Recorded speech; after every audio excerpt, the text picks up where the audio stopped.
ಶಾಲೆಗೆ ಹೋಗೋದಾಗಿ ಮನೆಯಲ್ಲಿ ಹೇಳಿ ನಾಪತ್ತೆ ಆಗಿದ್ದಾರೆ ಮೂವರು ಬಾಲಕರು ಅನ್ನೋದರ ಡೀಟೇಲ್ಸ್ ಲಭ್ಯ ಆಗ್ತಾ ಇದೆ. ಸಕಲೇಶಪುರದ ಕುನಿಗನಹಳ್ಳಿಯಲ್ಲಿ ಮೂವರು ಬಾಲಕರು ನಾಪತ್ತೆ ಪ್ರಕರಣಕ್ಕೆ ಸಂಬಂಧಪಟ್ಟಂತೆ ಶರತ್, ಧನಂಜಯ್, ಮುರಳಿ ಮೂರು ಜನಕ್ಕೆ 16 ವರ್ಷ ವಯಸ್ಸು. ಈ ಮೂರು ಜನ ಮಿಸ್ಸಿಂಗ್ ಆಗಿದ್ದಾರೆ. ಮೈಸೂರಿನಲ್ಲಿ ಮಕ್ಕಳಿರುವ ಮಾಹಿತಿ ಪೊಲೀಸರಿಗೆ ಈಗಾಗಲೇ ಲಭ್ಯ ಆಗಿದೆ. ಇಂಗ್ಲಿಷ್ ಪರೀಕ್ಷೆಗೆ ಹೆದರಿ ಮೈಸೂರಿಗೆ ಮಕ್ಕಳು ಓಡ್ ಹೋಗಿದ್ರ. ಪೂರ್ವ ಸಿದ್ಧತಾ ಪರೀಕ್ಷೆಗೆ ಹೆದರ್ಕೊಂಡು ಮನೆ ಬಿಟ್ಟು ಹೋಗಿರುವಂತಹ ಶಂಕೆ ಇದೆ.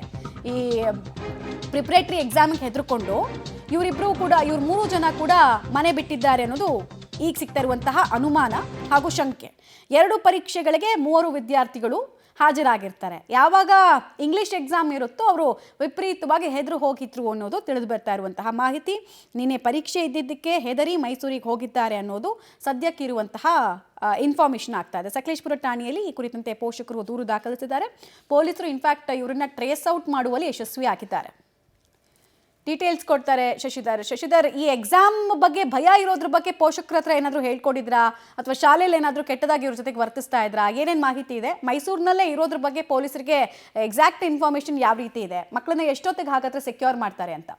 ಮಮತಾ, ಏನು ಸಕಲೇಶಪುರ ತಾಲೂಕಿನ ಕುನಗನಹಳ್ಳಿ ಗ್ರಾಮದ ಇಬ್ಬರು ಬಾಲಕರು ಹಾಗೂ ಕಿರುಹುಣಸೆ ಗ್ರಾಮದ ಓರ್ವ ಬಾಲಕ 16 ವರ್ಷದ ಶರತ್, ಮುರಳಿ ಹಾಗೂ ಧನಂಜಯ ಏನಿದ್ರು ಅವರು ನಿನ್ನೆ ಬೆಳಗ್ಗೆ 7:30ಕ್ಕೆ ಪೂರ್ವ ಸಿದ್ಧತಾ ಪರೀಕ್ಷೆಗೆ ಹೋಗ್ತೀವಿ ಅಂತ ಮನೆಯಲ್ಲಿ ಹೇಳಿ ಹೋಗಿರ್ತಾರೆ. ನಂತರ ಅವರು ನಾಪತ್ತೆ ಆಗಿರ್ತಾರೆ. ಪರೀಕ್ಷೆಗೆ ಬಂದಿಲ್ಲದ ಕಾರಣ ಶಿಕ್ಷಕರು ಪೋಷಕರಿಗೆ ವಿಷಯವನ್ನು ಮುಟ್ಟಿಸಿರ್ತಾರೆ. ರಾತ್ರಿ ಆದರೂ ಸಹ ಮಕ್ಕಳು ಬರುವುದಿಲ್ಲ. ಎಲ್ಲೆಡೆ ಹುಡ್ಕಾಡಿದ್ರು ಸಹ ಅವರು ಸುಳಿವು ಸಿಗೋದಿಲ್ಲ. ನಂತರ ಸಕಲೇಶಪುರ ಗ್ರಾಮಾಂತರ ಪೊಲೀಸ್ ಠಾಣೆಗೆ ಪೋಷಕರು ದೂರನ್ನು ನೀಡಿದ್ದಾರೆ. ಆದರೆ ಏನು ನಾಪತ್ತೆ ಆಗಿರ್ತಕ್ಕಂತಹ ಮೂವರು ಬಾಲಕರಲ್ಲಿ ಶರತ್ ಬಳಿ ಮೊಬೈಲ್ ಫೋನ್ ಇರ್ತದೆ.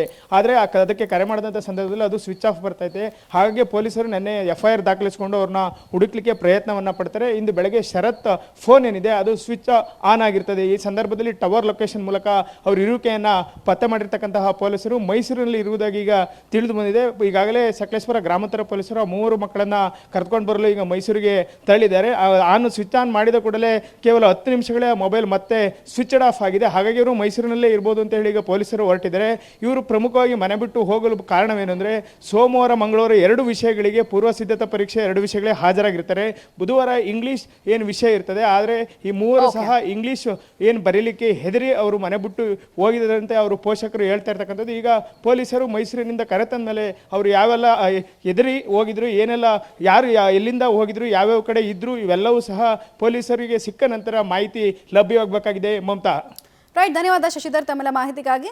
ಎಕ್ಸಾಮ್ಗೆ ಹೆದರಿ ಮಕ್ಕಳು ಇಲ್ಲಿ ನಾಪತ್ತೆ ಆಗಿದ್ದಾರೆ. ಬಟ್ ಪೊಲೀಸರಿಗೆ ಈ ಮಕ್ಕಳ ಹತ್ರ ಇದ್ದಂತಹ ಮೊಬೈಲ್ನ ಮೂಲಕ ಅವರಿದ್ದಂತಹ ಲೊಕೇಶನ್ ಟ್ರೇಸ್ ಮಾಡುವಲ್ಲಿ ಯಶಸ್ವಿ ಆಗಿದ್ದಾರೆ ಅನ್ನೋದು ಗೊತ್ತಾಗ್ತಾ ಇದೆ. ಹೀಗಾಗಿ ಎನಿ ಮೂಮೆಂಟ್ ಮಕ್ಕಳನ್ನ ಸೇಫ್ ಮಾಡುವಂತಹ ಸಾಧ್ಯತೆ, ಸೆಕ್ಯೂರ್ ಮಾಡುವಂತಹ ಸಾಧ್ಯತೆ ಕೂಡ ಇದೆ. ಮತ್ತು ಶಾಲೆಗಳಿಗೂ ಕೂಡ ಅತಿ ದೊಡ್ಡ ಸವಾಲಿರುತ್ತೆ ಈ ಪ್ರಿಪ್ರೇಟರಿ ಎಕ್ಸಾಮ್ ವಿಚಾರದಲ್ಲಿ.